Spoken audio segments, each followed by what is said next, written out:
बंधुगण राति जदि आपण गैस बढ़ी जाउची छाती ज्वलन भली समस्या लगी रोची पेट पत्थर भली भारी हो जाउची एवं सकाळ उठिले पेट सफा हेउ नाही तेबे यह केवल पेट जनित समस्या नुहे यह आपण डाइजेस्टिव फायर दुर्बल हेबा लिवर ऊपर प्रेशर पड़िबा एवं पेट रे टॉक्सिन जमा हेबार सबुठ बड़ वार्निंग अटे हेले आपण को जानि खुशी हेबो राति रे केवल एही गोटे ड्रिंक पीबा द्वारा गैस एसिडिटी इंडाइजेशन कब्ज भली समस्या केवल 7 दिन नॉर्मल हेबा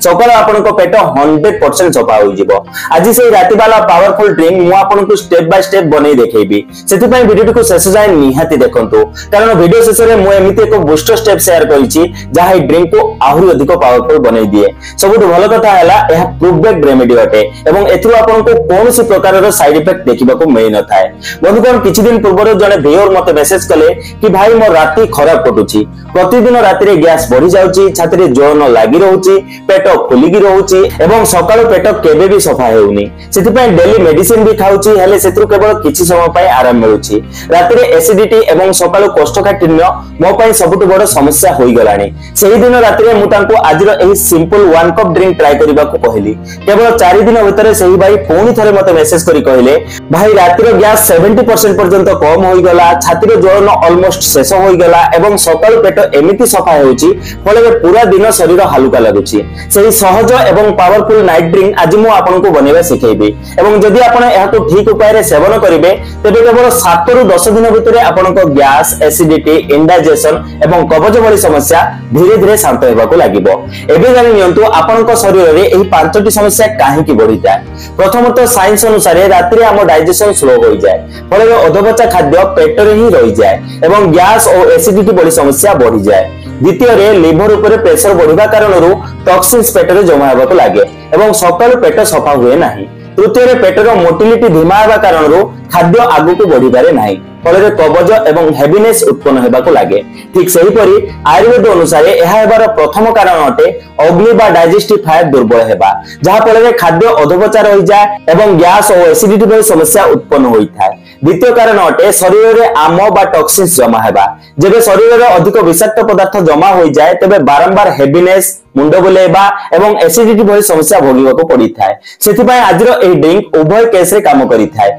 पेट फुला को शांत करि थाए गैस बाहर को काढी थाए खाद्य को शीघ्र डाइजेस्ट करि थाए टॉक्सिन्स को शरीर रो फ्लश आउट करि थाए एवं सकाळ पेट नेचुरली क्लीन होई जाय आजिर एही रेमेडी को बनिया पय आमे केवल 4टी सिंपल किचन इंग्रेडिएंट्स रो प्रयोग करिबा एति पय आपन को प्रथम सामग्री रो आवश्यकता पड़िबो ताहटे जुआणी बा कैरम सीड्स जुआणी पेट रो गैस को तुरंत बाहर को काढिबार काम करि थाए छाती रो ज्वलन को शांत करि थाए एवं इंडाइजेशन भली समस्या को सेटल करिवार काम करि थाए द्वितीय सामग्री आपन को एति पय आवश्यक ताहटे पानमधुरी बा फिनेल सीड्स पानमधुरी पेट रो इन्फ्लेमेशन को कम करि थाए डाइजेशन को तेज करि थाए एवं राति रे उत्पन्न हेतुबा एसिडिटी को कम करि थाए तृतीय सामग्री आपन को एति पय आवश्यक कड़ा किशमिश बा जहा को मुनक्का कहा जाय एहा राति रे पेट को शांत रखि थाए लिवर को सपोर्ट करि थाए एवं सकाळ पेट सफा करिबारे सहाय्य करि थाए चतुर्थ एवं शेष सामग्री आपन को एति पय आवश्यक ताहटे अदा बा जिंजर अदा पेट रे जमा टॉक्सिन्स को भांगीबार काम करि थाए भोजन को शीघ्र पाचन करि थाए एवं गैस भारीपण और कब्ज भली तीनोटी गंभीर समस्या को शांत करिबार काम करि थाए एबे जानंतु जानिबा आजिर एही ड्रिंक को आपण केमिति बनेइबे गोटे पैन गैस ऊपर बसांतु एवं सेतिरे 1 ग्लास पानी ढाली बॉईल हेबा को छाडी दियंतु गरम बा उषुम पानी डाइजेशन को शीघ्र शांत करिबार काम करि थाए एबे आपण एथिरे आधा चामच जुआणी पकांतु एवं एहा को 1 मिनिट पर्यंत धीमा आंच रे बॉईल हेबा को दियंतु जुआणी रो एसेंस जेबे पानी रे मिसी थाए तबे गैस एवं हेवीनेस तुरंत कम हो जाए तापर आपण गैस बंद कर दियंतु एवं 1 चमच पानमधुरी एथिरे पकई दियंतु पानमधुरी को बॉईल करंतु नाही नहले एहार स्वाद कड़ा होई जिवो एबे आपण एथिरे एमिते एक छोट खंड अदा को छेची पकई दियंतु अदा राति सारा पेट को शांत रखिताए एवं ज्वलन और एसिडिटी भली समस्या को कम करिताए एबे आपण एथिरे 2 रु 3टी कड़ा किशमिश रो मंजी काढी पकई दियंतु एहा को एही ड्रिंक रे पकईबा द्वारा नेचुरल स्वीटनेस आसीताए एवं सकाळ पेट सफा हेबारे सहाय्य मिलिताए एबे एही समस्त इंग्रेडिएंट्स को ढाकी 5 रु 6 मिनिट पर्यंत छाडी दियंतु जेमिति एही समस्त सामग्री रो फ्लेवर एवं हीलिंग इफेक्ट पानी मध्यम को आसी जिवो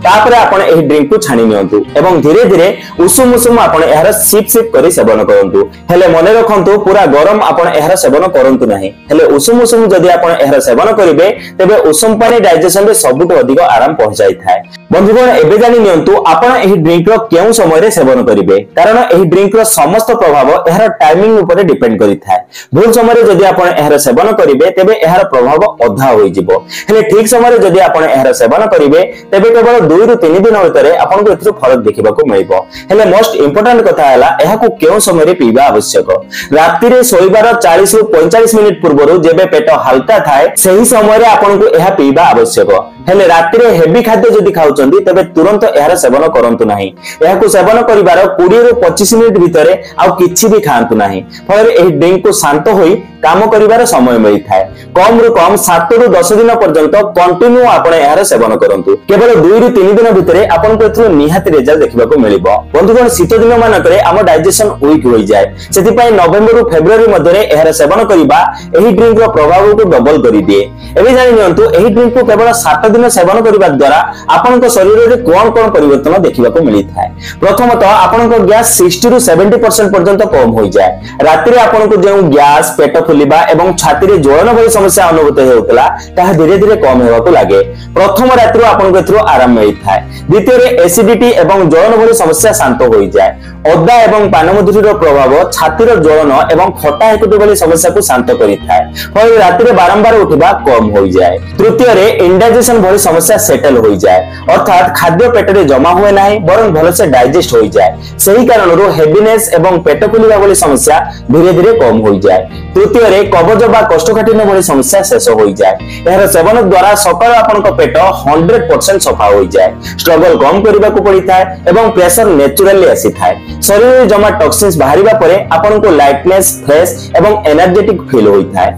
चतुर्थ रे ब्लोटिंग एवं पेट रे इन्फ्लेमेशन कम होई थाए। जुआणी एवं पानमधुरी रात्रि गैस को ब्रेक करि थाए फल रे सकाळ पेट फ्लैट फील करि थाए। पंचम एवं शेष रे एहर सेवन करिबा द्वारा गहीर एवं आरामदायक निद आसी थाए। जेबे पेट शांत रही थाए तबे निद आपे आपे डीप होई जाय। बंधुगण एहर सेवन करि देखंतु देखिबे 2 रु 3 दिन भितरे आपनको एथरो निहाती फरक देखिबा को मिलिबो एवं 7 दिन रे आपनको पेट संपूर्ण हलुका अनुभव करिवो। जदि आपण एही ड्रिंक रो प्रभाव को डबल करिबा को चाहउचंदी तबे एहा सहित गोटे छोटिया बूस्टर स्टेप निहाती ट्राई करंतु। एही ड्रिंक सेवन करिवार 10 मिनिट परे 1 ग्लास हल्का उषुम पानी पी नियंतु। एमिति करिबा द्वारा एथिरे व्यवहृत समस्त इंग्रेडिएंट्स रो प्रभाव भले से मिलि थाए। गैस ब्रेक होई जाय कबज खोली थाए सकाळ पेट शीघ्र सफा हुए एवं ज्वलन और भारीपन भली समस्या सेटल होई जाय। इन शॉर्ट केवल 1 कप एही ड्रिंक एवं तापरे 1 ग्लास उषुम पानी रे सेवन एहार प्रभाव को डबल करि दिए। एहा सहित आपन को किछि सिंपल एवं प्रैक्टिकल बोनस टिप देउछि ताहाको मध्ये फॉलो करंतु।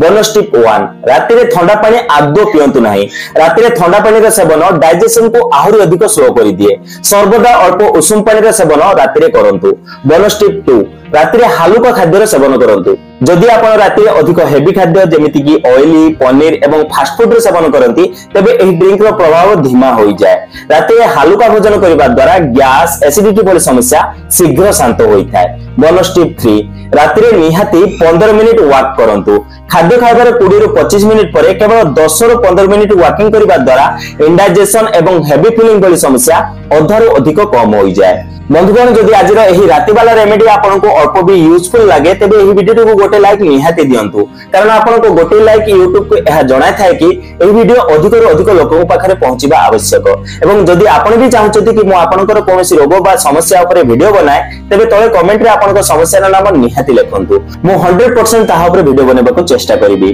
वीडियो जदि पसंद आस्ता तेबे गोटे लाइक दियंतु। चैनल को जदि नवा आछथि तेबे सब्सक्राइब करंतु एवं मन जदि कोनोसी प्रश्न अछि तेबे कमेंट करी निहाती जणांतु। तेबे बंधुगण आज पाए एतिकी पुणी देखा हबो को नूतन सुंदर अध्याय सह। धन्यवाद।